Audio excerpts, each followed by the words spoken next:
Je regrette que malheureusement il n'y ait pas eu beaucoup de leçons tirées de ces incendies, puisque la flotte en matière de Canadair sera très insuffisamment renouvelée.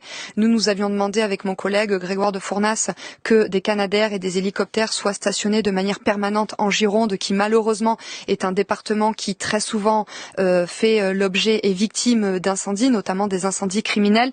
Nous avions proposé par voie d'amendement que les sanctions soient durcies à l'encontre des criminels qui mettent le feu aux forêts. Malheureusement, notre amendement n'a pas été retenu, et donc je souhaite que le jour, enfin en tout cas je souhaite déjà qu'il n'y ait plus d'incendies criminels dans les prochains temps, mais en tout cas je peux assurer les victimes de ces incendies que le jour où le Rassemblement national sera au pouvoir, les sanctions seront tellement dissuasives que les criminels tentés de mettre le feu aux forêts réfléchiront à deux fois. Vous n'expliquez pas l'ampleur de cet incendie par le réchauffement climatique ?